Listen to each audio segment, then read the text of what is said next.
So again, good morning everyone. So this is day 2 for our chapter of conceptual framework. And just as mentioned, our framework really would be first day, we're gonna be talking about the concepts, like what are the underlying theory, and then how are we actually gonna solve in terms of like the frameworks that we're gonna be using to solve exercises. And then after the first session, in between, we gave you a bunch of exercises in order for you to apply the things that we taught and then for you to also realize, ano ba yung mga items na nahihirapan ako? Ano ba yung mga types of questions na I need to brush up on?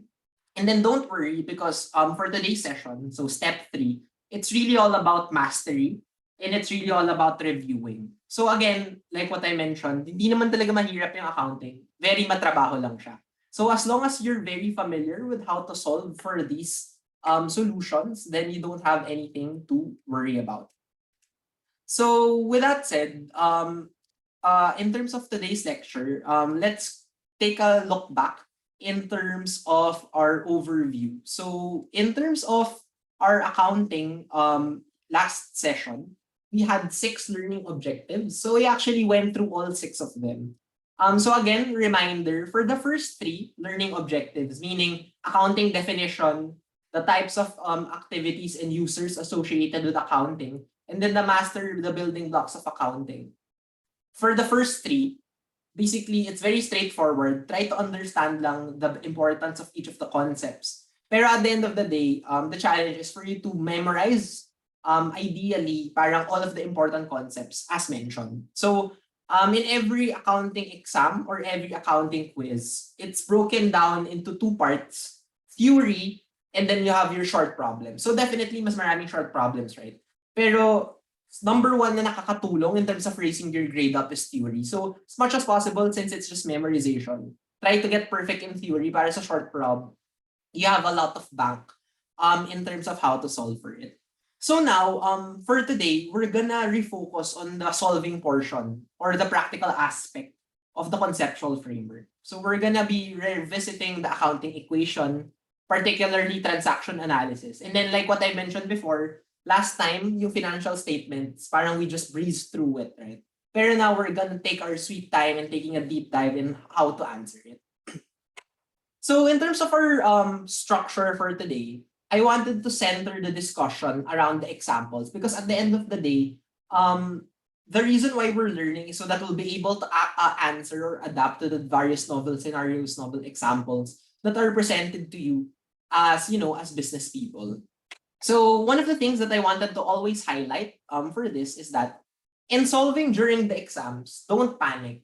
There will always be a framework or basically a structured way of solving for every problem.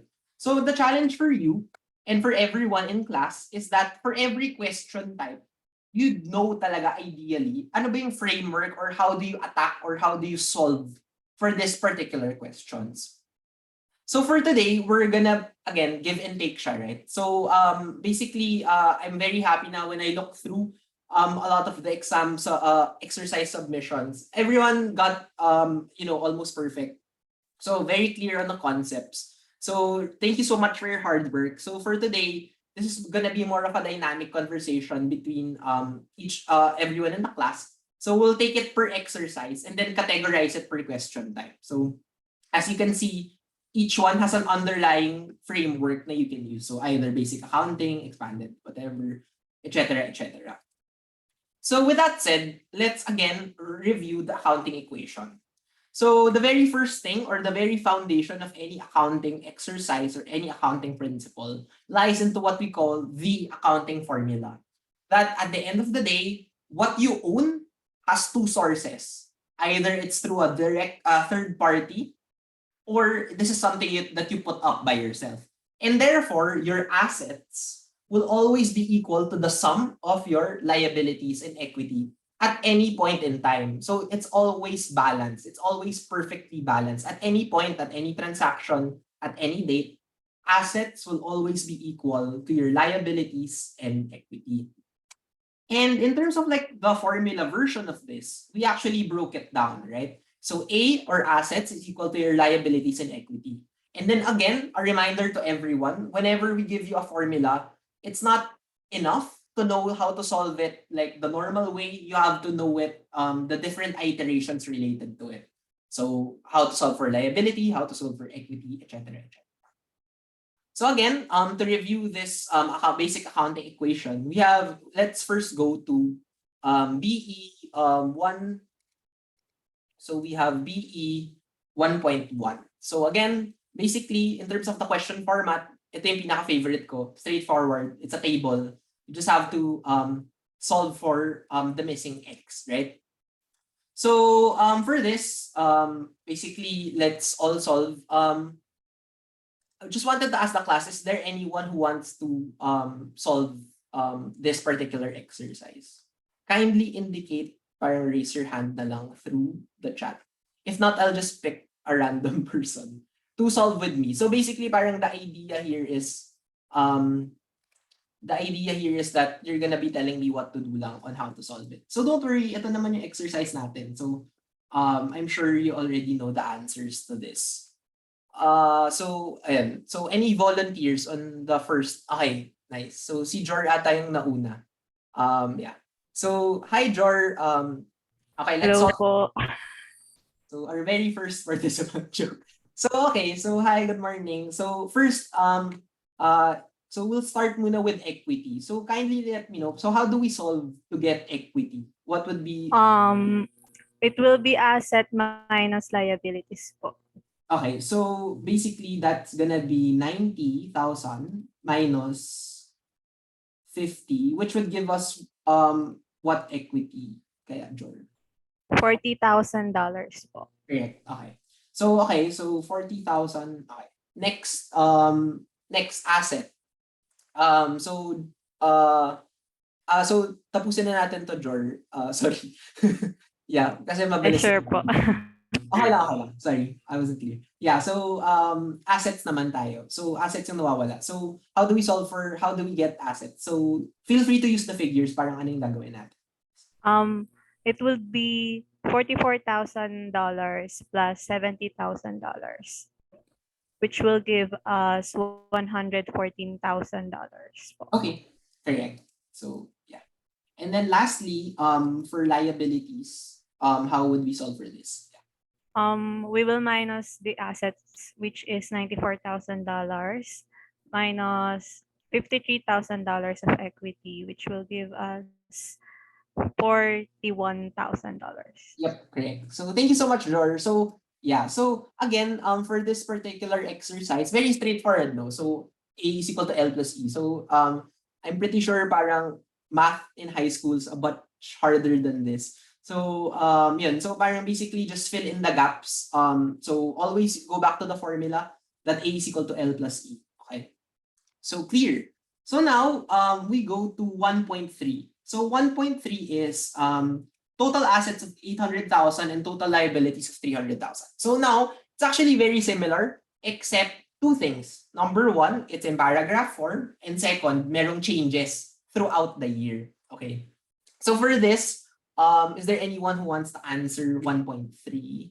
Kindly raise your hand. Okay, Luds. Yeah.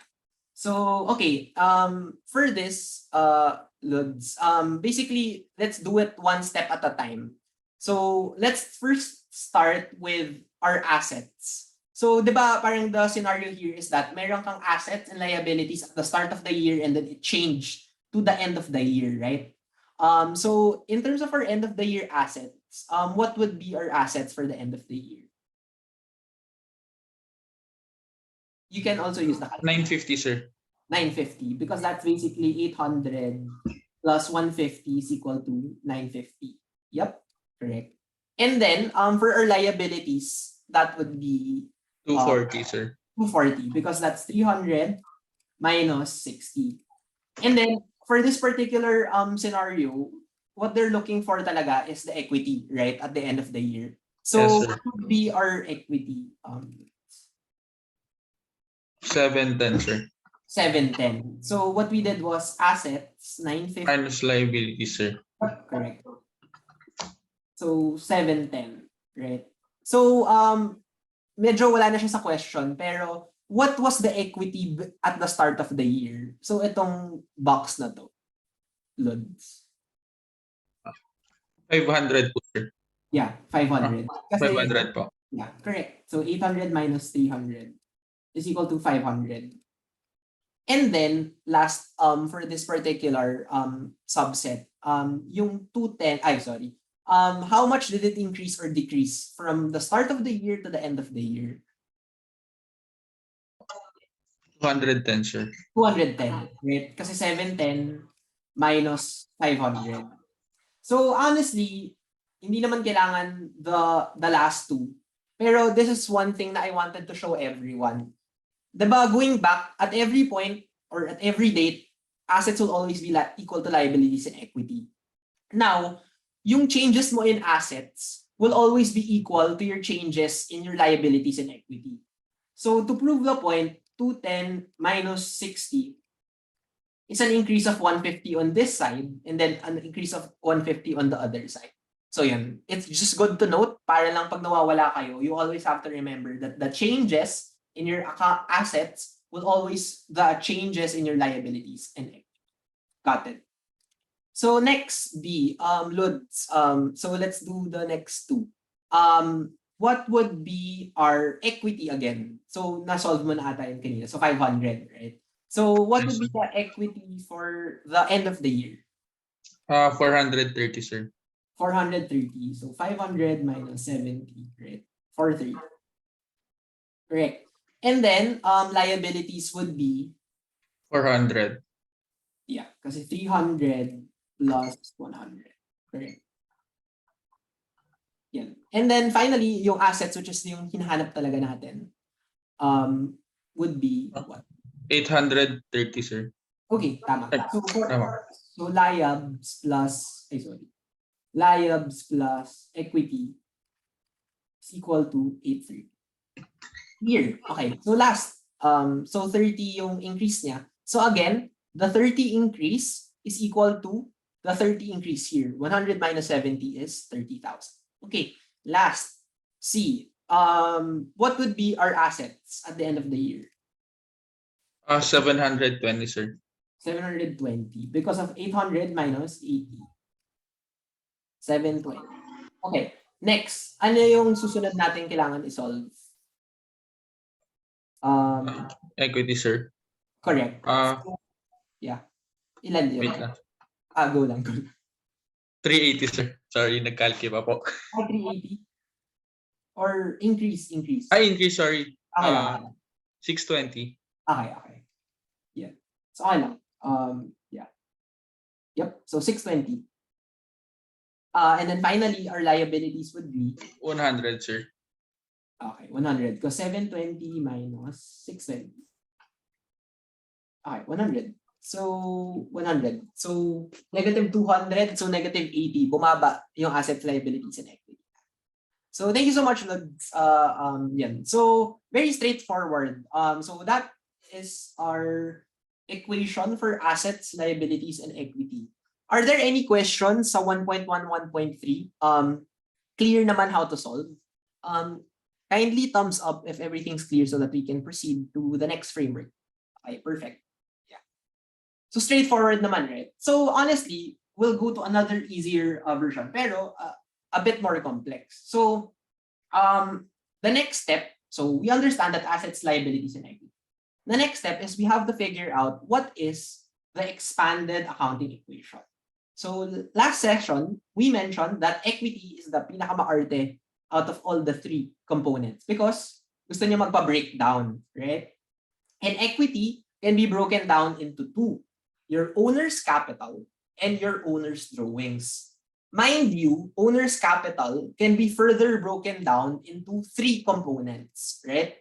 So three, the owner's capital is comprised of your initial investments or your infusions to your company, your revenue, and your expense. And then the other last portion of equity would be your owner's drawings. So with that said, our expanded accounting equation will always be what? Assets is equal to liabilities plus owner's capital because it increases your equity plus revenue earned because it increases your equity, minus expenses incurred because it decreases your equity, minus owner's drawings because those are the amounts of money that you take away from the business, right? So minus owner's drawings. So this is our expanded accounting equation. So now we go to the next exercise. So basically, the next exercise naman is just the expanded accounting equation. Pero unlike this, I'll just explain the framework first. So in the given, it said na it has the liabilities are 90,000, owner's capital is 150, revenue is 450, drawings of 40 is 40, and expense is 340,000. So the reason why I connected all of this is so that you can appreciate that at the end of the day, all these 4 items will just give you your equity portion. So by adding them together, taking note of ano yung mga additions and subtractions, of course, you'll be able to figure out ano ba yung equity natin. So that you'll go back to your basic accounting equation. Okay. So with that said, is there anyone who wants to answer the next 3? Okay, si Sky. Okay, go ahead, Sky. I'll bring back the calculator. Hello po, sir. Okay, can you hear me po, sir? Yes, perfect. Yeah. For the expanded account equation, since we're looking for assets, oh, we're just looking for the answer. Okay, never mind. The answer for assets is 300. Yeah, so let's take it one step at a time. So One first, step at a time. in order to take assets, what would be our total equity portion, Sky? Our total equity, wait lang, let me just use my You can calculator. compute. Yeah, tell me na lang what to add para I can help you. Sige po. Um, For equity, 150,000 minus 40,000 Yep, correct. And plus 450,000 okay. minus 340,000. Yep. Correct. So our equity would be 220. Yep. And then we know, given this, what would be our assets? How do we solve for our assets? We add liabilities to equity, which should be 310,000. Yep, correct. Tama. So again, for expanded accounting equation, we just added one step, right? Now you always add your components of your equity so that you will get your total equity, right? So that you'll be able to solve for the basic accounting equation. Okay, so next letter, Sky. So B. So we're looking for total liabilities. But again, our first step would be to solve muna for the equity component so that we can treat it as if it's a normal basic accounting. So how do we solve for this again? How do We add 35,000 and 35,000 plus 7,000. Minus 7,000 Correct. plus 52,000. Yep. Minus 35,000. So we have 45. Yep. Okay.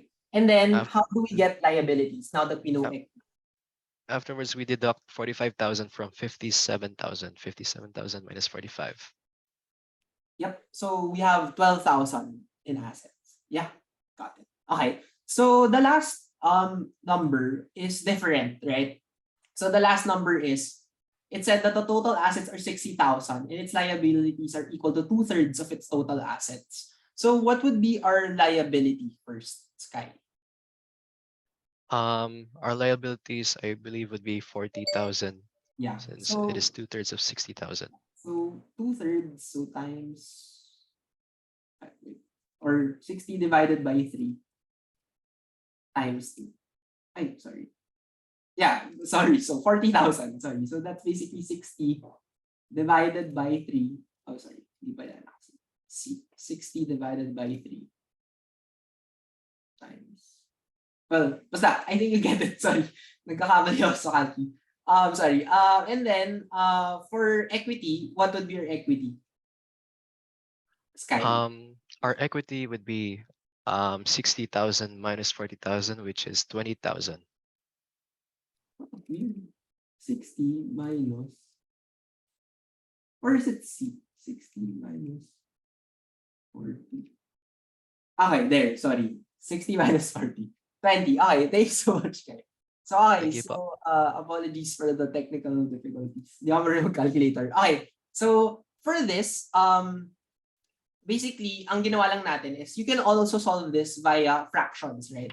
So basically, kung kaya sinabi niyang liabilities is 1/5, you'll know that 1 times 1/5, and then conversely, 4/5 si equity. So those are the things na I wanted you to note.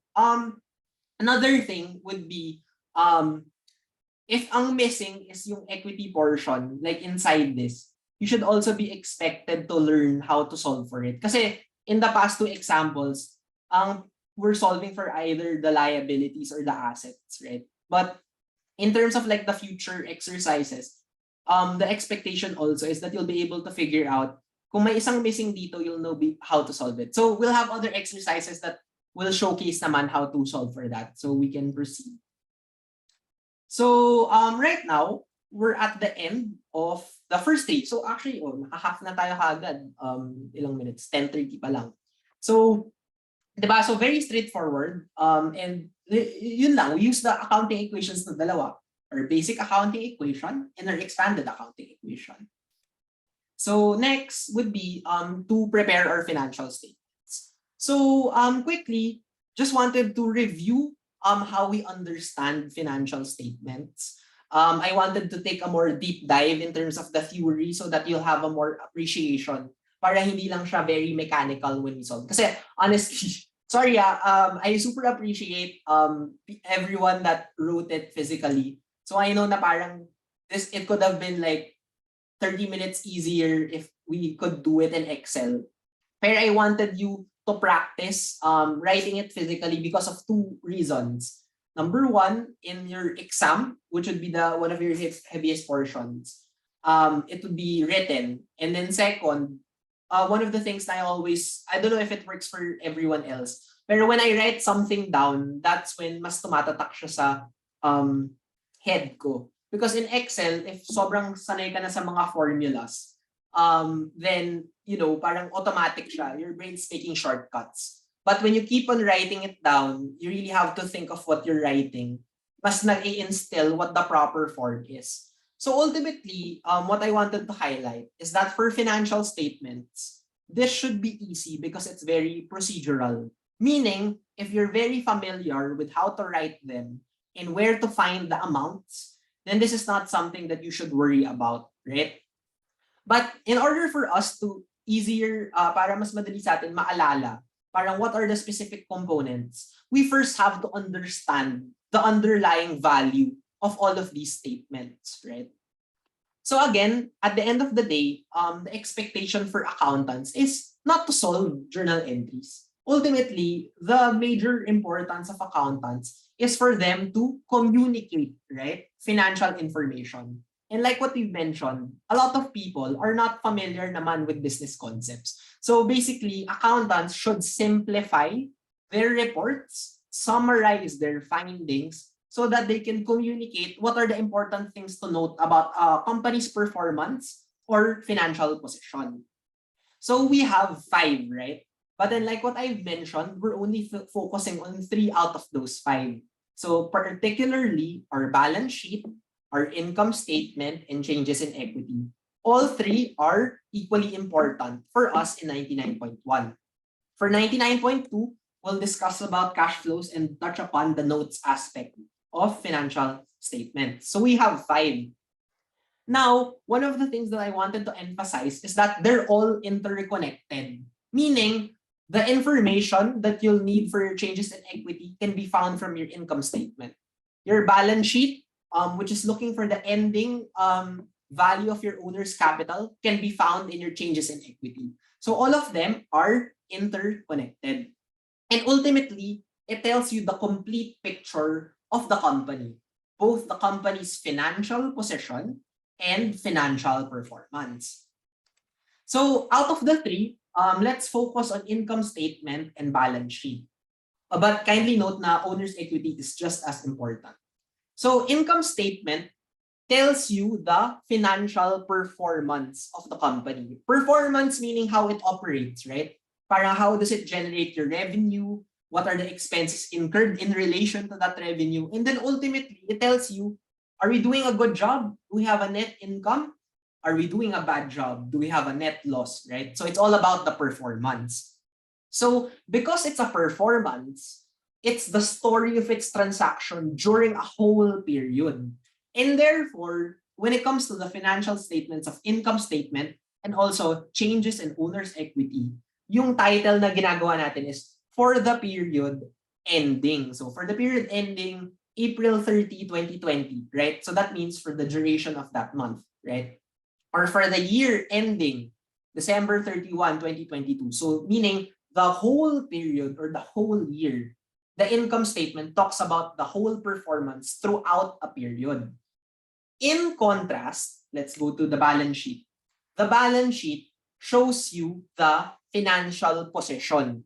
And because it's a position, as the name suggests, it's only a snapshot of a company's financial statements. Meaning, if your income statement is a period, so whole period, right? Your balance sheet would be a snapshot here and a snapshot here. So a snapshot in the beginning of the year, a snapshot at the end of the year. So basically, ang makikita nyo sa balance sheet would be the balances of your assets, the balances of your liabilities, and the balances of your equity at a specific point in time. So it's an as of. So as of September 17. So the amounts of assets, liabilities, and equity on that particular date, right? So to further appreciate this, there's this saying that the balance sheets are snapshots in time. So for example, one of the parang recent Netflix shows na I watch, or hindi ko alam kung Netflix, pero Free Solo about Alex Honnold. So basically, he climbed, I forgot which mountain, Yosemite, without any gear. So parang 10,000 meters.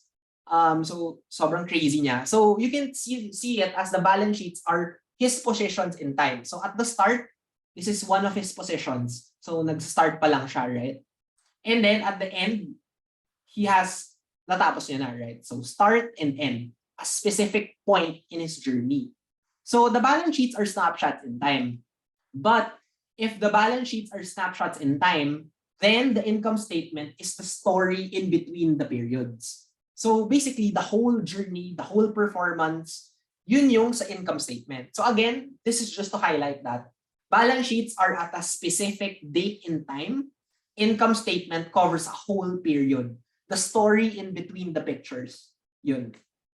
So with that, a more practical example would be, for example, let's imagine that a company's position is that of a growing tree, right? So from point A, you have the financial position as of period 1 end, or so basically, year 1 end is always the start of year 2. So this is something that I want you to understand. So parang the end of 2022 is the start of January 2023. It's the same, right? So same date. So basically, let's say the balance sheet, the amount niya of that particular date as of period 1 end is 100 yung assets niya, yung liabilities niya 50, and then equity niya 50. So would you invest in this? Probably not, because it's like a little sapling. Fast forward to 1 year. Let's go to the second snapshot, right? In the balance sheet, now the assets have become 1,000. Their liability stayed the same at 50, and their equity remained at 950. So again, this is just to highlight that these are just snapshots in time. So now your income statement is everything that happened from point A to point B. So bakit nag-increase yung assets niya ng 1,000? Well, in essence, what happened pala was that your revenues was 2,000, your expenses was 1,100, giving them a net income of 900. And then again, net income is a component of equity. So therefore, yung equity mo from 50 nadagdagan ng 900, so naging 950 yung equity mo, and therefore tumaas yung assets mo ng 1,000. So this is just to show to you that the financial statements are all interconnected and they have different purposes. So now, the question is, parang how do we go about solving this, right? Kasi honestly, sobrang nakakatakot mag-financial statements. Nung first ever, back when I was a freshman, nung 99, sabi ko, shock, sana walang financial statements kasi sobrang hassle gumawa. And then I wasn't confident na I could parang understand parang the whole accounting in the form of like financial statements. So for us, I try to simplify it into this 5-step framework, right? So number one, you're all familiar with the basic transaction analysis, right? So basic transaction analysis, we analyze the changes in your accounting components based on a transaction. So basically, kuwari, may transaction 1 ka. You analyze, tumaas ba or bumaba si assets, liabilities, and equity, right? So that's your first, you start off with that. And then the next step is you expand that into your advanced transaction analysis. It's still the same in such a way that you're still tracking your assets, liabilities, and equity, but now it's broken down into particular accounts. And you're also gonna have to include the amounts. So basically 7,900, hindi na lang direction, right? So those are the changes in basic and advanced. The reason why sobrang nagpapakahirap tayo sa advanced is that once natapos nyo itong advanced na to, honestly, kung perfect yung advanced, dapat perfect na kayo in all of the income statements. Because all the information you'll need will come from your advanced transaction analysis. So once you have your complete advanced transaction analysis, you now start creating your financial statements. So first, you start off with creating your income statement with its major parts, revenue, expense, and net income and net loss. And then, kukunin natin si net income from income statement in order to complete our changes in equity, the second financial statement. So what are the major components of changes in equity? Owner's capital, net income or loss, and then your owner's drawings, in order for you to get your ending balance or ending owner's capital, or so that you can get your total equity. So that's a balance sheet. You have your assets, liabilities, and equity. So this is the framework. So is everything clear pa so far? Are there any other questions? So feel free to chat in the type. Yeah. But don't worry. So before we proceed na to the exercises, I wanted to revisit our Maisie example, right? So in our Maisie example, more than the particular answers, I want everyone to focus on the how to solve portion, right? So let's apply the 5-step framework to the Maisie example that we did in class before. So again, step 1, we do basic transaction analysis. So again, for every transaction, we took note of the direction or the movements of each component. So transaction 1, tumaas si assets, tumaas si equity. Transaction in May 12, bumaba si assets, bumaba si equity.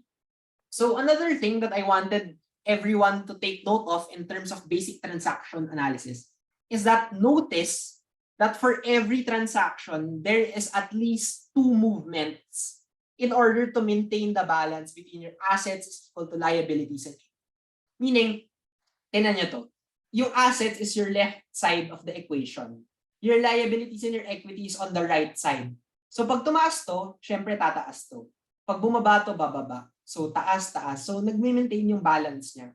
And then in particular, in May 23, tumaas yung one side. Hindi naman pwedeng hindi tumaas yung other side unless bumaba rin siya equally to maintain the balance. So yun. Pero kindly note that it doesn't mean na there's only 2 effects. Sometimes there are 3 effects. Pero you have to make sure that net-net, magme-maintain ka ng balance every transaction. So clear. So basic transaction analysis. Madali lang. You take note of the movements for each component of the accounting equation. Now, the next step is we expand the basic transaction analysis so that we can identify the specific account and the specific amount. So from here, so this is your basic transaction analysis. Basically, in-expand mo lang si assets into the different classifications from cash to equipment.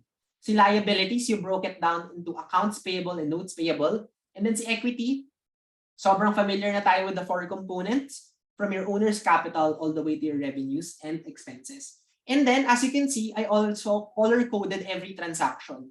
Na, well, I'm not sure kung green. Well, yeah, hopefully green to. So basically, tumaas siya, in essence, tumaas to. So red, red, decrease, right?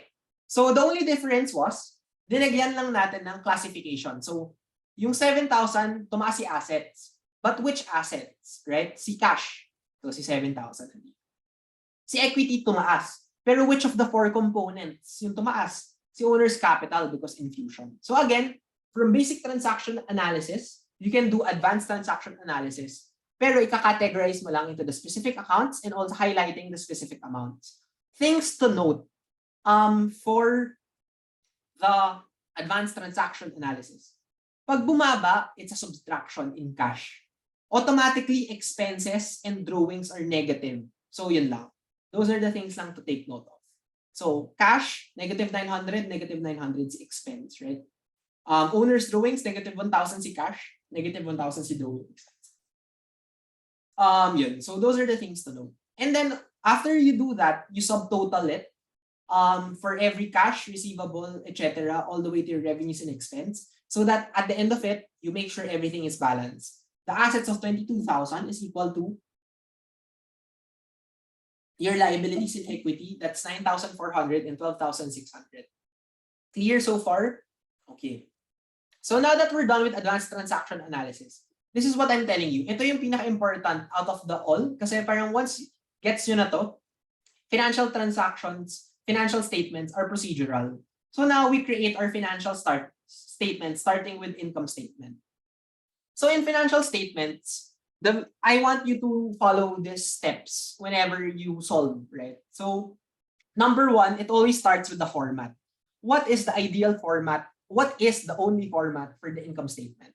Again, you start off with the name of the company, the name of the statement, and then dito yung, since it covers a period, then it's a for the month ended, and then the particular date. Now to note, will we be strict sa dates? Yes. So ideally, yun, parang you know kung ano yung May 31 ba, May 30, April 30 or 30 ba? Ganun. So be familiar lang. So we'll discuss it again in terms of the exams, parang how to figure out kung 30 or 31. Yeah. So yun. So again, so that's the first is the headers. Like, so you always have 3 headers. Next format, what are the major components? There are 3 major components in an income statement: your revenue, your expenses, and your net income. Okay, we're done with step 0. We know the format. Next step for income statement. Let's get the total revenues, right? So where do we get the total revenues? From our advanced transaction analysis. Our service revenue of 10,400, you can find it in the subtotal of revenues. So now you'll ask me, bakit hindi natin ginawang 4,000 and 6,400? Again, for income statements, we group the same types of revenues. We group the same types of expenses.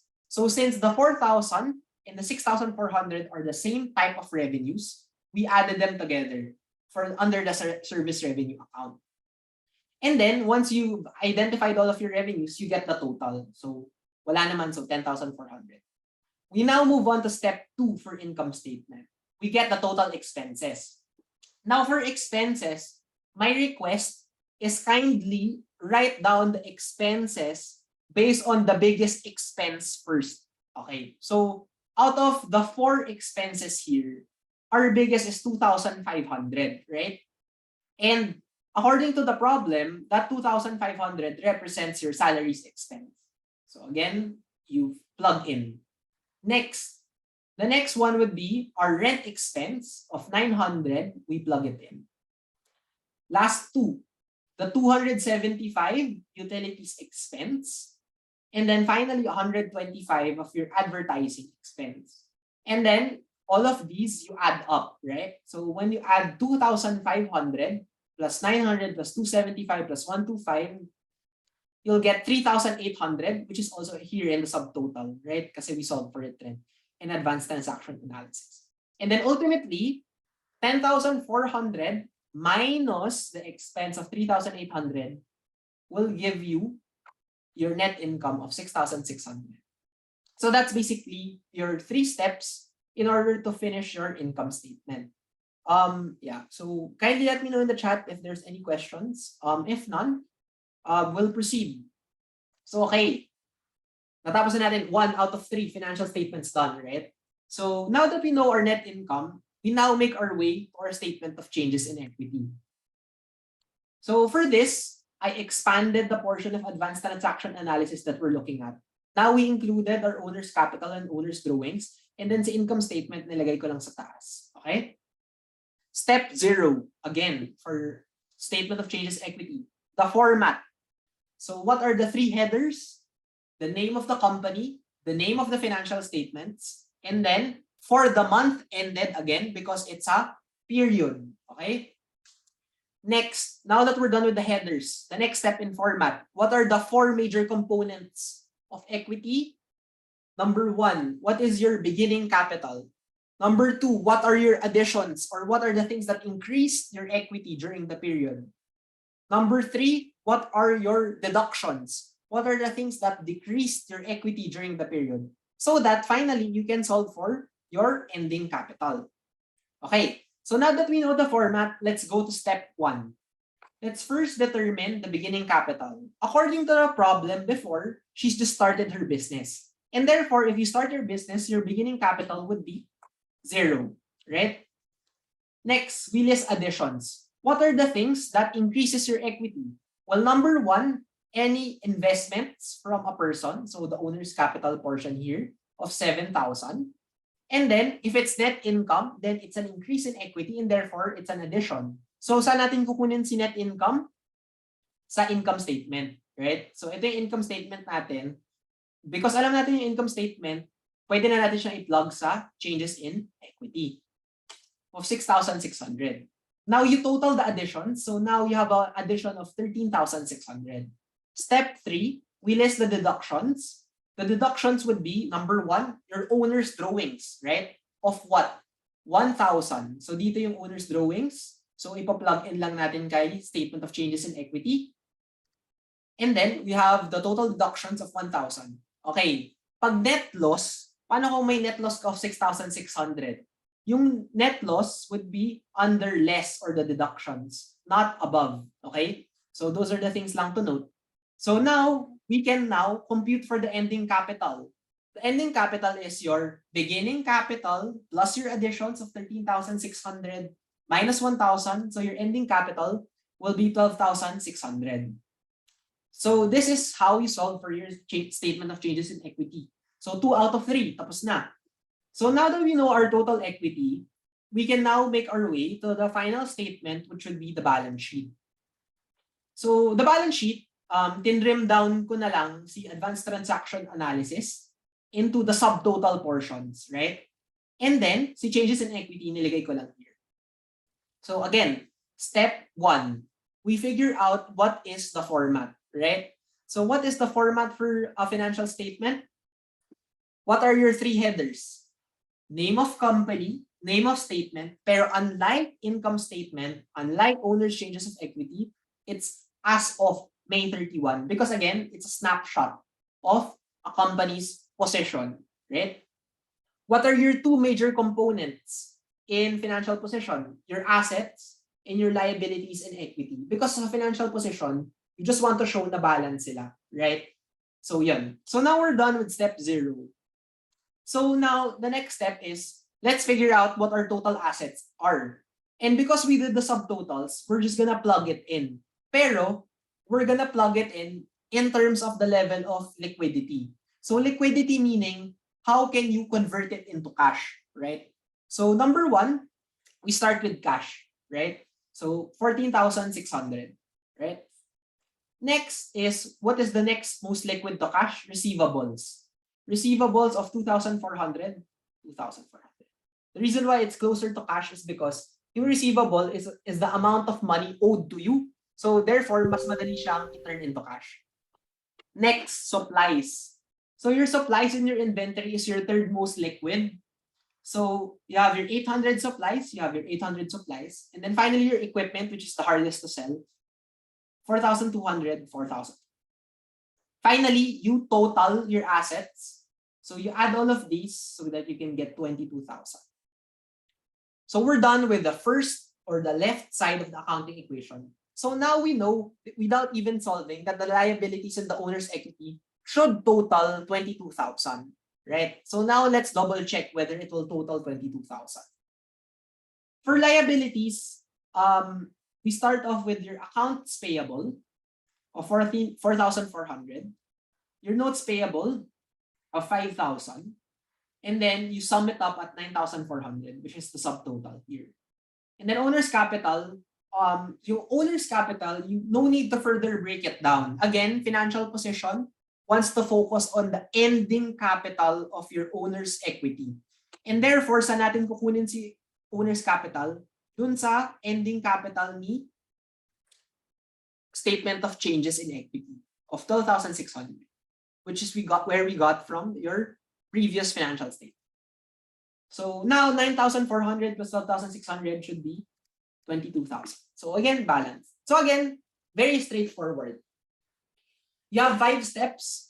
You start with your basic transaction, then your advanced transaction, and then your last 3 financial statements. Honestly, if you're confident with how you interpret transactions, you can begin na kagad with advanced transaction analysis. And then you can start creating your income statement.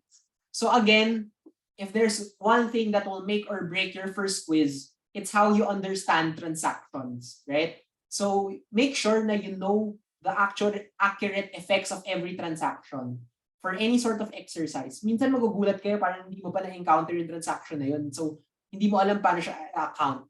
So kindly make sure na you're very good at trying to understand or yung reading comprehension nyo when it comes to transaction analysis. So with that, that ends our refresher and our deep dive with our financial statements. Before we proceed to the actual solving, wherein I'll ask for your cooperation and participation, are there any questions? Clear naman so far how to solve everything. Kindly thumbs up na lang if we can proceed na to the next. Okay, perfect. So, see, parang hindi naman scary accounting eh. You just have to demystify it with actionable steps on how to solve. So now, let's move on to 1.12. Particularly, parang how do we create muna our income statement? Right? So, basically, the question format is, binigay na sa'yo lahat ng kailangan mo. Now, you have to solve for your income statement. Sorry. Meron palang mga questions. Okay, wait lang. Is that line with? Iba-iba po yung like example.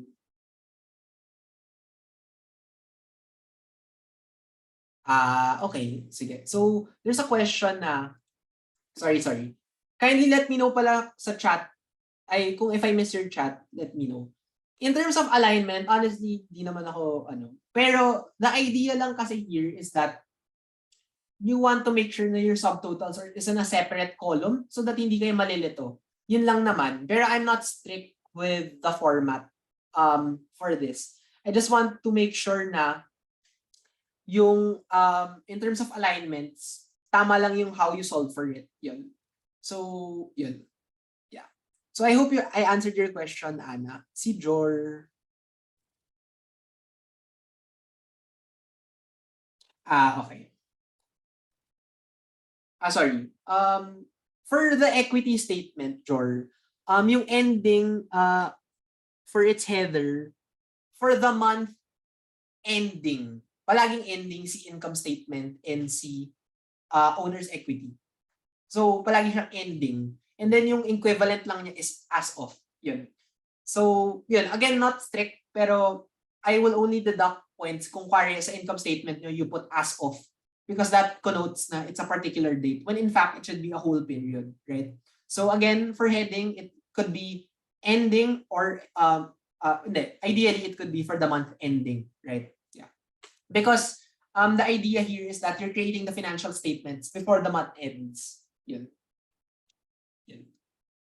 So yeah. So I think we can proceed. So is there anyone who wants to do the income statement for 1.12?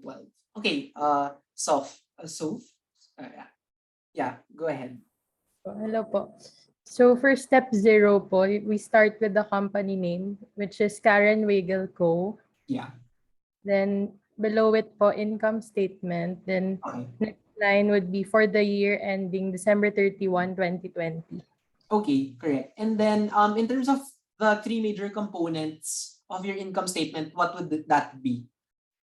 First is revenue or income. Second would be expenses. And third po, net income. Okay, perfect. So yeah. Okay, sorry, na-reformat. Okay. So now we have our revenues, right? So Yes. step one would be, let's figure out our total revenues. So what would be our total revenues for this? For the service revenue, it's 63,600 po. So 63,600. So this is, so dito lang natin kinuha. Okay. And then are there any other revenue items or none na? None po, sir. Okay, so we just subtotal, right? So 63,600.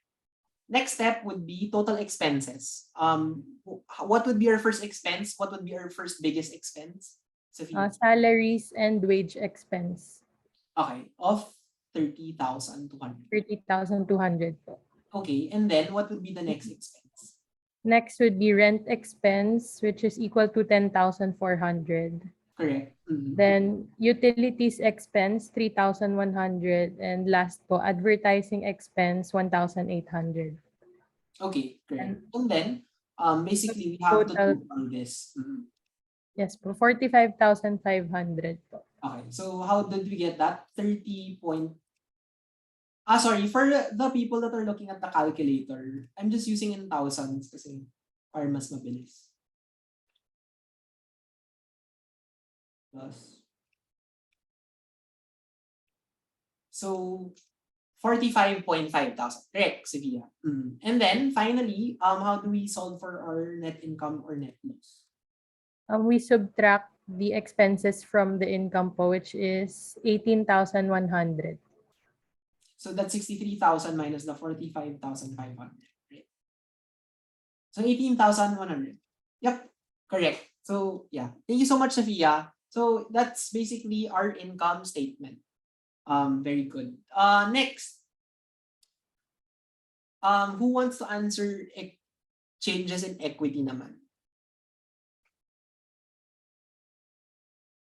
Okay, Sky. For equity, number one, what would be our format? Kindly Our form, describe. Mhm. all right. Our format would be Karen Weigel Co. Sorry. Yeah, Statement of changes in owner's equity yeah. for the year ending December 31, 2020. Okay, got it. Yeah, yeah. And then sorry, the four components would be The four components would be the beginning capital, K Weigel capital January 1, yeah, then the add net income, yeah, less K Weigel drawings, yeah. then the ending capital for K Weigel December 31, 2020. Okay, correct. So let's go first with the first part. So let's determine the beginning capital. What would be the beginning capital for the company? The beginning capital will be 42,000. Okay, 42,000. So stated siya in the problem. Okay. And then the next The step, yeah. the added net income would be 18,100. So now we list the additions of 18,100, correct? Are there any other additions or wala na? There are none, but Okay, correct. So we total, so 18,100. Okay. Next deductions. less K Weigle's drawings, 6,000. Okay, correct. Are there any other deductions or wala naman? None, but Okay. So finally, let's compute for ending capital. the ending capital is for $54,000. $54,000. So that's 42 plus 18.1 minus 6. So 54,100. Yeah. Thank you so much, Kai. So that's it. So basically, as you can see, I already parang naka-code na siya using alphabet. Where to find it in the particular given. So again, beginning capital of 42,000. Add your net income. Subtract your owner's drawings to get your ending capital. Yeah. Thank you so much, Sky. Yun. So, are there any questions for ano to? Sorry, ano ba yun? 112? If none, we'll proceed na to the comprehensive problem. I think meron.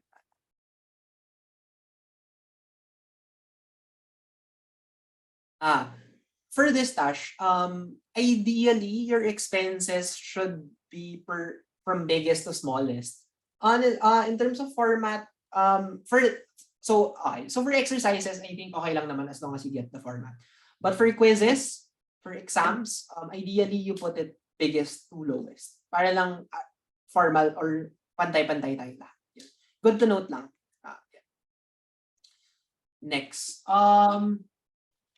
So now we go to the comprehensive problem. So honestly, the comprehensive problem shouldn't be something na we should be intimidated by because this is basically the same as Maisie's accounting that we did before. Pero this would be a good opportunity for it to be your turn in applying our framework na we start with advanced transaction analysis. Then we go income statement, RE, and then balance sheet statement. So like what I mentioned, basic transaction analysis, usually in advanced accounting, you don't really do away with this na kasi mas alam nyo na yung advanced. So it's okay to just go straight to advanced transaction analysis, which is exactly what we're going to be doing sa 1.1. So for this, basically, let's do it. There's 12 transactions. Let's do it one person for every 4 transactions. Who wants to do the first 4 transactions? Like where to plug it in? I think nauna si Russ. Hi, Russ. Okay. Yeah. So number 1, invested 15,000 cash to start the agency. Kindly tell me kung anong account yung mag-i-increase and by how much? Yeah. Or decrease. Yeah. Mag-increase po yung cash by 15,000, pati po yung owner's capital. Ng 15,000 also. Correct. So you invested 15,000 cash to start the agency. So kindly note for the ones that are watching the lecture na I color coded it also. So these are the hints on how I figured out where to place them. So pag cash, it's always gonna be assets. Pag invested, it's gonna be owner's capital. Yeah. Sige. Thank you so much, Russ. Let's go to the next one, Russ. Paid 600 cash for April office rent. Cash will decrease by 600, and expense would also decrease by 600. Correct. So negative 600 sa cash and negative 600 sa expense. So sometimes you'll encounter mga fees, costs, expenses. So basically, just trust your gut. Now, if it looks like an expense and it's not a liability, it's probably an expense. Okay? So office rent expense of 600. Next, we purchase equipment for 3,000 cash. Cash would decrease by 3,000, while equipment would increase by 3,000. Correct. So decrease the cash ng 3,000 and equipment 3,000. So again, take note na this only happened to one side of the equation. So that's why it's opposing forces. Bumaba si cash pero tumaas si equipment. And then finally, incurred 700 of advertising costs for Facebook ads on account. Accounts payable would increase by 700, and expense would decrease by 700. Correct. So 700 increase in liability because you have a payable and a decrease in advertising cost expense. Thank you so much, Russ. Next, who wants to do? Yzabel? Yeah. Number 5 tayo. Oh my gosh. Number 5, supplies will increase by $900 and cash will decrease by $900 as well. Okay, correct. So, nag-increase si supplies, pero mayroong corresponding decrease in cash. Next, Yzabel, sorry. Cash will increase by $3,000. Receivables will increase by $7,000 and revenue will increase increase by $10,000. Okay. So for this, so again, to note, not every transaction has only two directional movements. Number 6 is a good example na sometimes a transaction will affect 3 accounts, right? So number 1, thing I want to note, if you see parang revenue or service, product, sale, all of these connote na it's a revenue item. So tama si Yzabel na 10,000 increase, right? And then, na-split yung revenue niya. Yung 3,000, nabigay sa kanya in cash. So, pera niya na. And then yung 7,000 may utang sa kanya. So, receivable on their end. Okay, good job. Next, number 7. Cash and owner's drawings will decrease by $600. So, withdrew, personal use is a significant hint na owner's drawing siya. And then 600 cash na decrease. Paid Facebook 500 of the amount due in transaction 4. What would this be, Yzabel? Cash will decrease by $500 and also the accounts payable. Okay, correct. So as you can see, mayroon na tayong interrelation.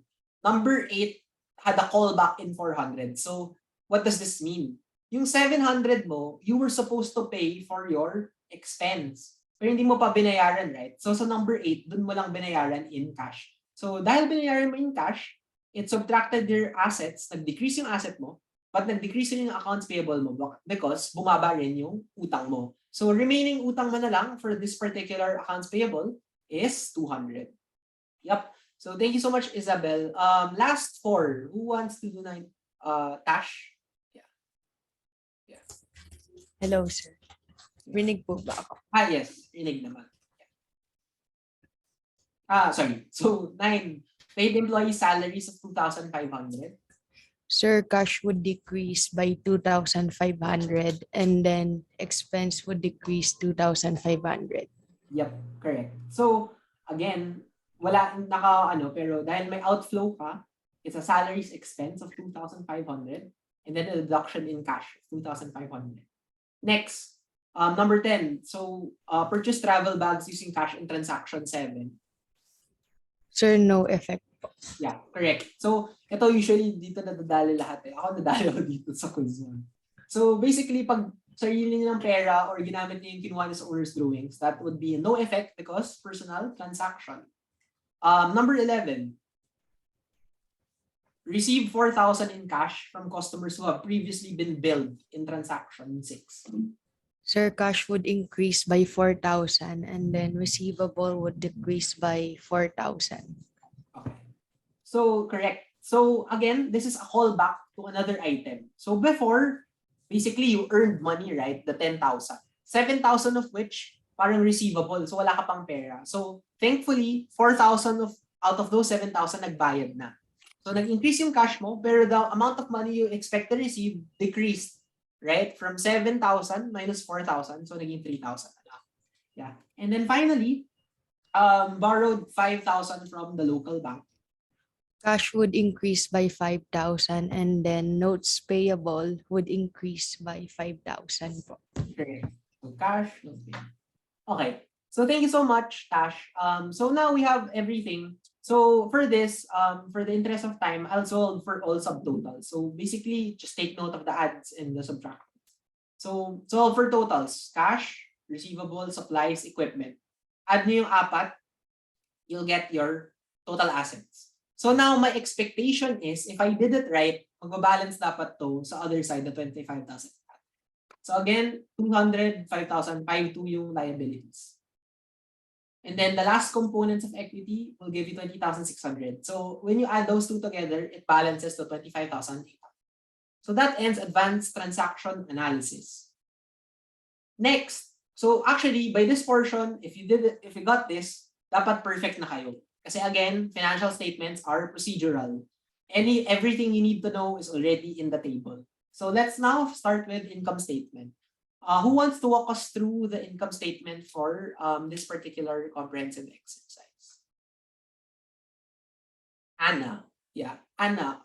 So let's start with the format. So what would be the format of your income statement? Meowly's travel agency income statement for the period ended April 30, 2021. Yeah. Okay. What are the three major components of an income statement? Revenues, expenses, and then net income. Okay, perfect. So, yun. So, for the month ended April 30. So, actually, negligible pala si ended and ending. Depende lang on, if you wrote it before, then it's ending. If you wrote it after, it's ending. So, honestly, it won't cause any deductions. So, with that said, step 1, what would be our total revenues for this? So service revenue is 10,000. Okay. And then, are there any other revenues or wala na? Wala na po. So, we total 10,000. So, you can find it here also. Next, total expenses. Salaries and wages expense 2,500. Okay. Advertising expense 700, and then rent expense 600. Okay. So we Total of 3,800. 3,800. So that's basically 2,500 plus 7 plus 0.6. Okay. Got it. And then finally our net income in the Net income is 6,200. 6,200, which was solved by 10,000 minus 3,800. Yep. Correct. So 6,200. Yep. Correct. Thank you so much, Anna. Moving on. So now we know na 6,200. So next would be we focus na on owner's equity. Now that we know our net income and net loss, what would be our statement of changes in equity? Who would want to solve for this? Or who would want to share? Clarence. Yeah. Yan. Hello, sir. Can I be heard? Yes. Perfect. Yeah. Okay, sige. So, first we start with the format. So, Meowly's travel agency, then statement of changes in owner's equity, then for the period ended April 30, 2021. Correct. And then what are the four major components of changes in equity statement? So the four major components, first we have the capital, the beginning capital, and then the what we add, and then what we less, and then the capital ending. Yep, correct. So thank you so much. So format, so beginning, add, less. So step 1, what is the beginning capital for Meowly? So the beginning capital is $0. Kasi they just started. Yes. Yep, correct. And then what would be our additions? So the first thing we add is investment, so $15,000, and Correct. net income, which is $6,200. Which we got from our income statement. Yeah. Yes.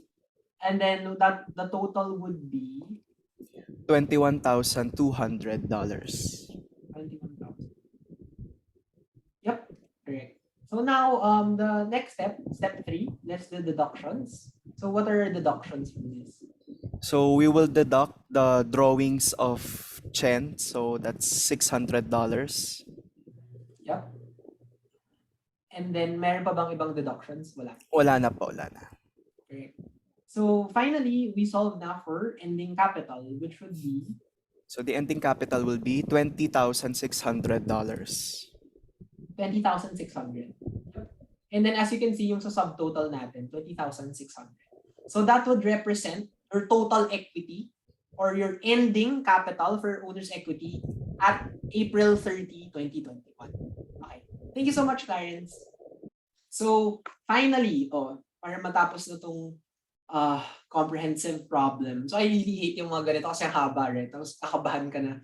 Shocks, pag mali yung isa, mali lahat. Pero hindi naman, will follow the logic of your transaction. So just make sure na you can follow the procedures, right? So finally, let us move on to the final financial statements. Who wants to do financial statements? Kiara. Hi, sir. Good morning. Hi, good morning. So, for the header, we have Meowly's travel agency, statement of financial position, and then as of April 30, 2021. And then what would be the major components of your financial position? It would be assets, liabilities, and owner's equity. Yep, correct. So step 0, we have that. Okay, so now we move on to step 1. What would be our total assets in terms of liquidity? So what would be our first? So first one would be cash. It would be 18,900. Okay, And then accounts receivable, supplies, and equipment. So accounts receivable would be 3,000, supplies 900, equipment 3,000. yeah, And and it then would be total to 25,800. yeah, so 25,800. So you can also see it in the sum total. Okay, and then so before anything else, what would be your expectation na to ending total ni liabilities and owner's equity? It would be 25,800 Yeah, and correct, balance. because dapat mag-balance. Yeah. So now let's proceed with total liabilities. What would be our liability components? For liabilities po, it would be accounts payable of $200 and then notes payable of 5,000. Okay. So we Total total. of 5,200. Okay. And then finally, our owner's capital. It would be, the capital would be 20,600 from the previous statement. Yeah, correct. So again, you get it na lang from your statement of changes in equity. So again, for owner's capital portion, we only state the ending capital. Okay. And then finally, that would give us the total for liabilities and owner's equity at 25,800. so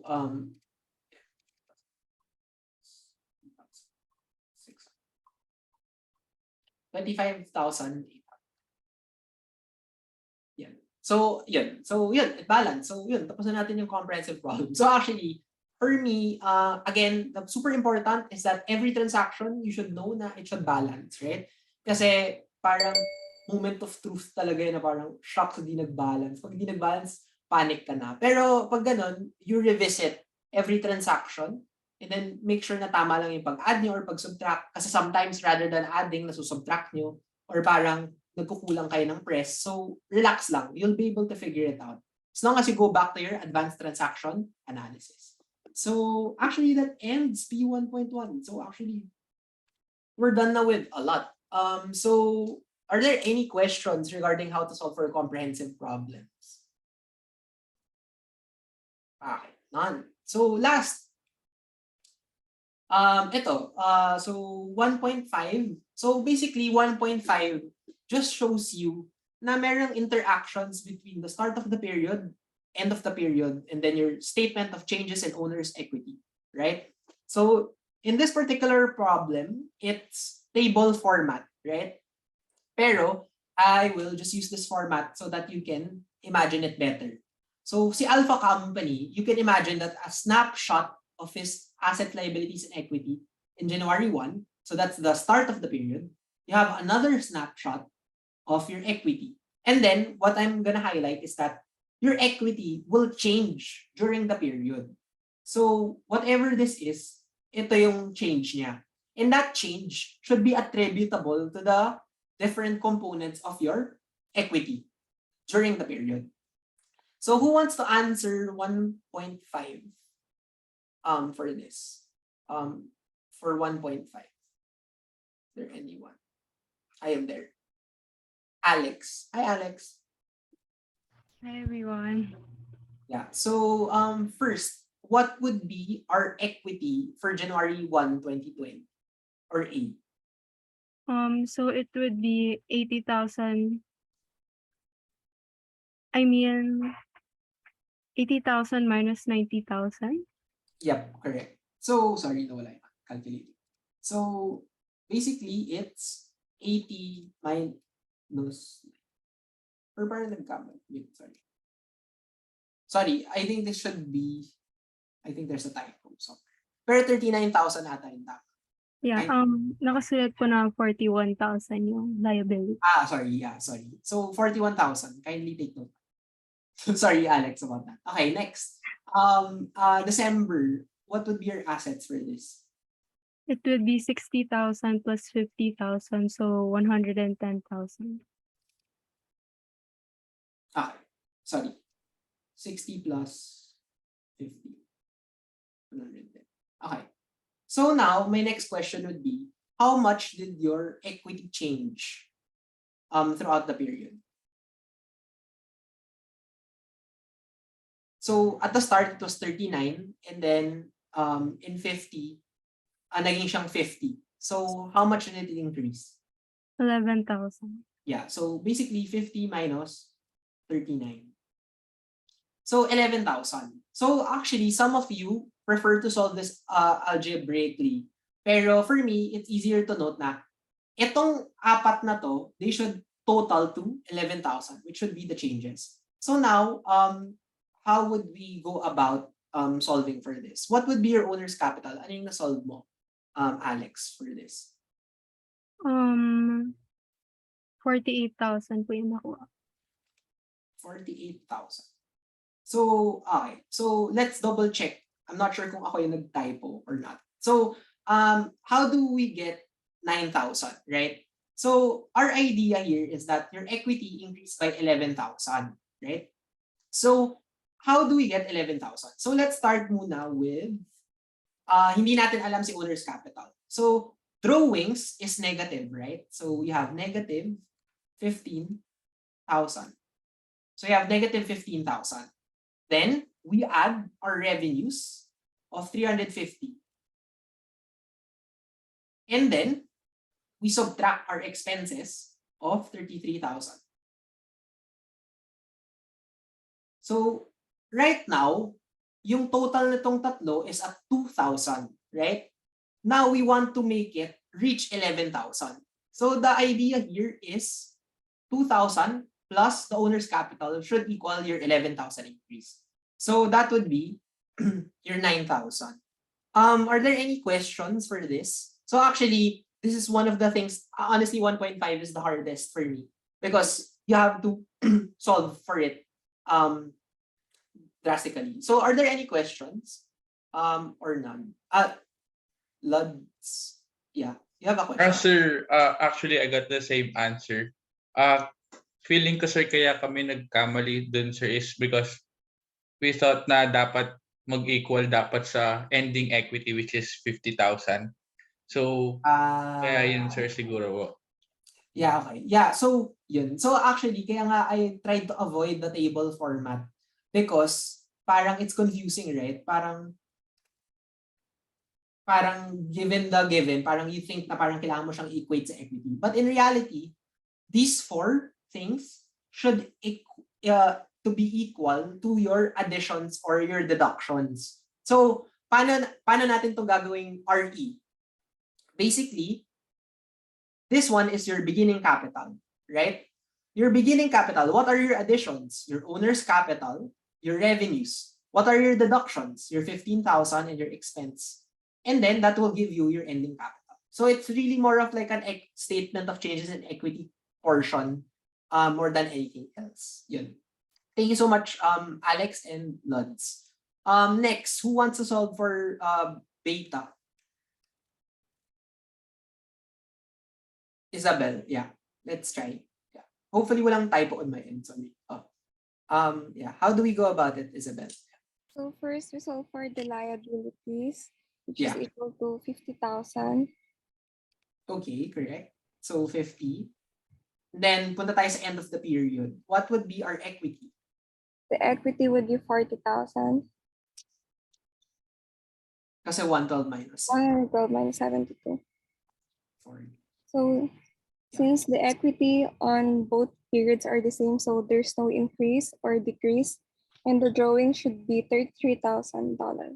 33,000. So how did we go about solving this? So may 8 kang owner's capital. That's an addition, right? And then we add the revenue at 410.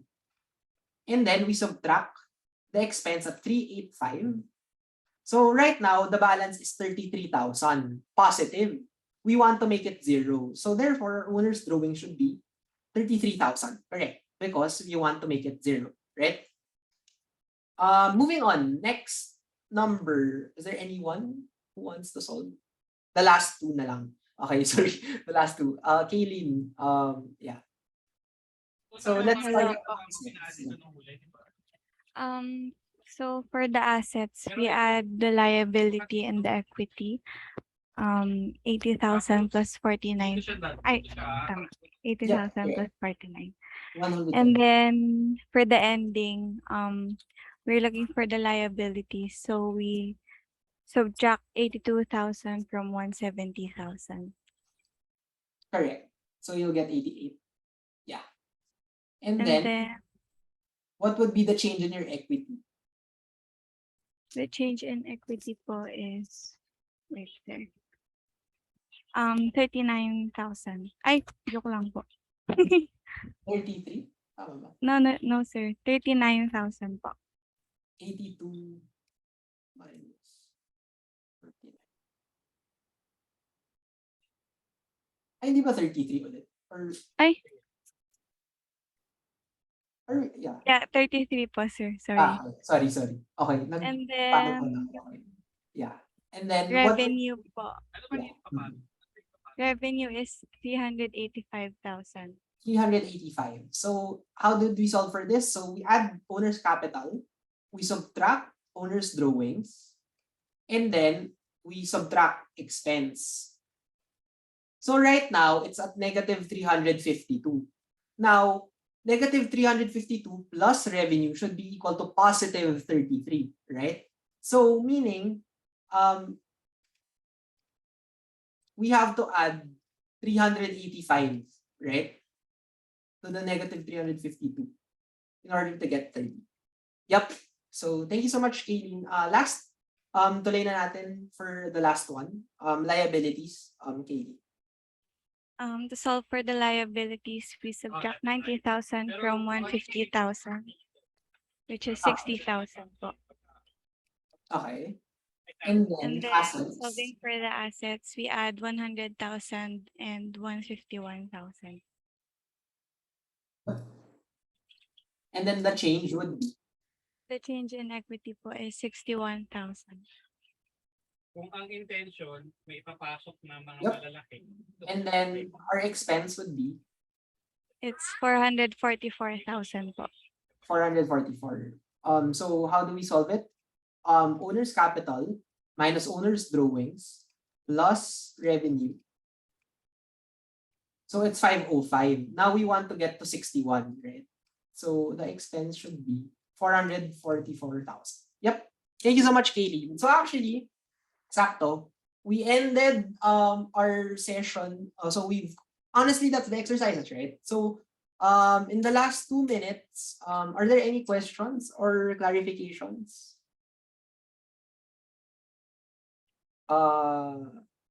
Alex. Yeah. Hi, sir. So, na-notice ko po kanina na sometimes we put the amount sa beginning capital and then other times we put it sa investment under add. So when do we know where to put it? Yeah. So thank you so much for that question, Alex. So going back to the expanded accounting equation, di ba we always say na equity has a component where you break it down into 4. Your owner's capital, your revenues, your expenses, and your owner's drawings. Now, yung owner's capital na parang ina-add natin dito, it's treated as yung mga investments in the middle, right? So, kuwari it's in the additions or the deductions, those are the changes in your owner's capital, meaning that owner's capital pertains to investments, right? So, let's try to go back. So, see here in the owner's equity changes, hindi siya owner's capital nakalagay. Ang nakalagay sa kanya additional investments. Right? So that's where you put it in the middle.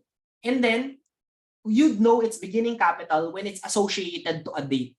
So for example, nakalagay dito January 1, 2020, and then the owner's equity. So you know that it's the owner's equity at January 21, 2020. Here you see owner's equity and December 31. So you know that it's the ending capital. And then here, additional investment siya. Yun. So kindly take note lang of those nuances. Clear naman, Alex? Was I able to explain? Yes, thank you. Yeah. So yun. So make sure na in terms of like the question formats, you try to make sense of all of the things. So next step ko sa inyo, pag may nakita ka na kayong assets and liabilities tapos nakatago si equity, kahit na hindi kailangan, just solve for equity. Yun. So are there any other questions? Zedric, use a different formula. So okay, sorry. So first question, Zedric. Different formula. As long as you arrive with the same answer, I don't think there's any problem. I'll honestly, that would be the parang better solution so that you don't have to go through the trouble of understanding. Parang ano yun eh, parang solve for x, right? 'Di ba parang solve for x lang siya. Tama ba, Zedric? Kindly let me know. Yes, I So got the same parang, answer naman po. so parang sinolve for x mo lang. So honestly, Yes, pag intuitive siya, solve for x. Pero kasi ako, in terms of accounting, I need to visualize it. So this is more of a visual representation. Yeah. So go with the approach na you're more comfortable. Next question. What order should we arrange our expenses? So ideally, we order in expenses by the biggest at the start to the lowest. So that when you're reading it, you know na ito pala yung pinaka-contributor ko sa expenses. Yeah. Yep. No worries. So actually, that's it. So are there any more questions? So actually, it's 11:30. So actually that formally ends. So on time tayo in terms of answering all of our exercises. So I think in terms of like the exercise wish list, a couple of people requested for E14. So again, do we use the term income or revenue? Lands for what? Ano siya? Doon po sir sa parang first line. Sa first line, 'di ba kasi revenue, expense, net income. Yes, Honestly, interchangeable siya, pero I prefer revenue kasi baka ma-confuse kayo. Kasi 'di ba, parang ang revenue naman technically is an income. The reason why it's net income is because you subtract your expenses from your revenue, right? So revenue, income interchangeable, pero para lang madali, revenues na lang. Yun. Okay po, thank you po. So actually, that formally ends our lecture for today. So again, yun, parang thank you so much everyone. For those, so just to share with you, like what I mentioned, I also want, parang for me kasi, if you have an exercise you want to solve in class, as much as possible, I'll always entertain it. So someone requested 114. So for those na parang have another class or want to prepare, tapos naman na talaga yung formal session natin. But for the recorded version, I just want to take into account how to solve for 114. So honestly, this was actually a good catch. So like what I mentioned, I browsed through Waygunt. There's actually mga around 3 to 4 question types na we didn't discuss in class. So I'll trust na since you didn't bring it up, you'll know how to solve for it. So, for example, right now in class, we're just discussing 2 periods. Parang make sure na hindi kayo malilito if it's 3 periods, parang ganun. Or parang, do you know how to solve for transaction analysis na yung amount yung given pero hindi yung transaction? So those are the things lang na, watch outs. I'm not saying nalalabas siya sa exam or not, pero what I'm saying is, parang just make sure na in terms of like testing your mastery, you're familiar with this. So yun. So now, just for the recorded part of the lecture, and so that I could entertain the exercise wish list, I'll proceed to solving 114. And then you can check it out in the recorded na lang for your leisure. So for 114, this is actually a very good question because I call this a Sudoku question type, right? So why do I call it a Sudoku question type? Because before, in all of our previous exercises, it's very straightforward. Parang we have step 0 to 5. And then every step of the way, wala tayong problems. But the reason why this is Sudoku question type is because again, in accounting, it's not enough that you know how to solve forward. You need to also know how to solve backward, or you need to solve parang interchangeably. So the reason why I say it's Sudoku is because you use information in order to fill in the gaps so that you know the next step, right? Similar to a Sudoku. So let's now proceed to the question. So basically, for this, there are 2 questions that they're asking you to do. So number 1 would be, what is your net income? And then number 2, create a balance sheet. So madali lang naman yung first step. So for the first step, we look at the requirements. we look at the revenue. So why is it 205,000? Because what are your sources of revenue? You have 140 plus your 65 from your general store. So you have 205 revenue. Clear pa naman so far, right? And then we have expenses during 2012. So your expenses during 2012 is 105. Wala nang other expenses. And therefore, straightforward, sobrang dali, right? 205 minus 150 is gonna give you a net income of 55,000. Now, the parang Sudoku part of the problem, it asks you to write financial position. So let's go first with the format. So the format would be as of, because it's a snapshot, December 31, 2012. It's composed of two major parts, your assets and your liabilities and owner's equity. Let's look for our total assets. What would be our assets? Number one, cash on hand. Straightforward, 23,000. Ano ba yung mga pwedeng assets dito? Supplies, 17,500. Now, the first thing, that's the reason why I also appreciate this question. Paano to? Yung equipment, may original cost at fair value. 105,500 at saka 140,000. So for this, we go back to the measurement principle in accounting. And usually, for equipment, we follow the historical cost. We don't want to overvalue our equipment, right? So we don't record at fair value. For equipment, we value at original cost. So we don't write down 140, we write down 105.50. So now that we know the assets, so at historical cost, we know that your assets should be 17.5 plus 105. 146,000, right? So we have 146,000. Now, let's go to total liabilities. What are your liabilities? It says 60,000, right? So you know the total liabilities is 60. Next, owner's equity. Now, dito tayo magkaka-problem. The owner's equity is not given in the problem. Your net income is not your ending total's owner's equity. So magpapanik ka na. Parang, baka there's a way to solve for owner's equity using net income lang and all of the given. Honestly, the answer is no. Parang, just don't panic. Parang, you skip that step, right? So, what are the things that we know in the statement?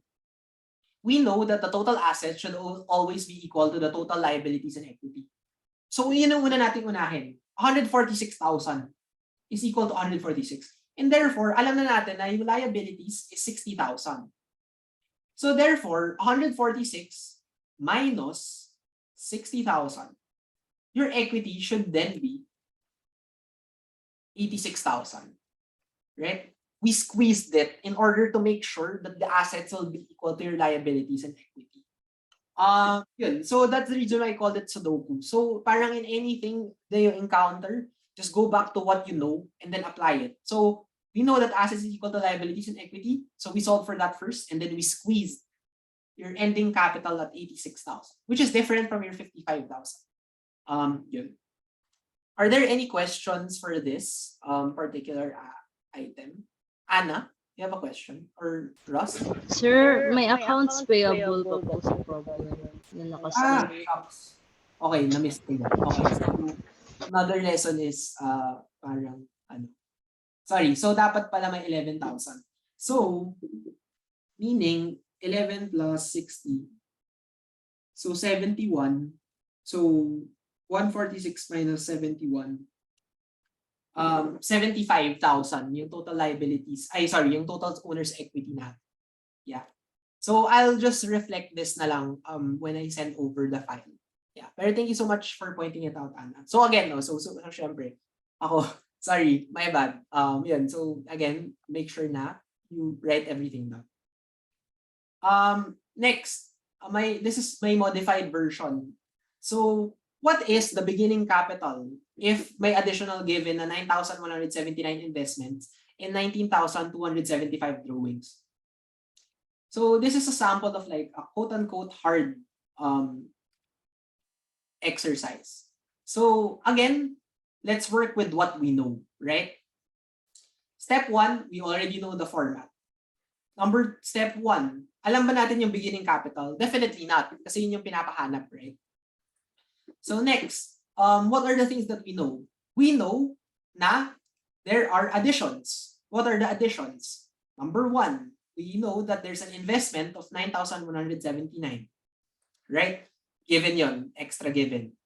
Next, what are the other additions? We have net income of 55,000. So, are there any other additions? Wala na. So, therefore, we have to subtotal. 9,179 plus 55,000 is 64,179. Right? Now, what are their deductions? Drawings. Our drawings is 19,275. Right?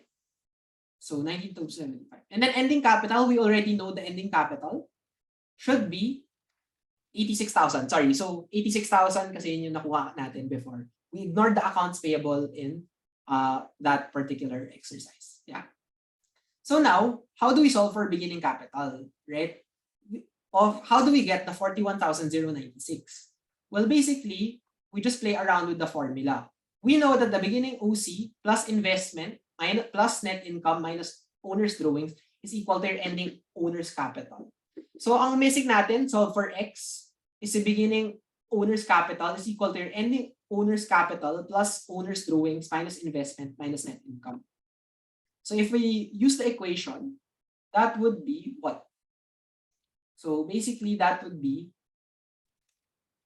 86,000 plus 19,275 minus 55,000 minus 917 is 41,096. So that's how you solve for it. So again, Sudoku siya na butas-butas, hindi siya parang chronological.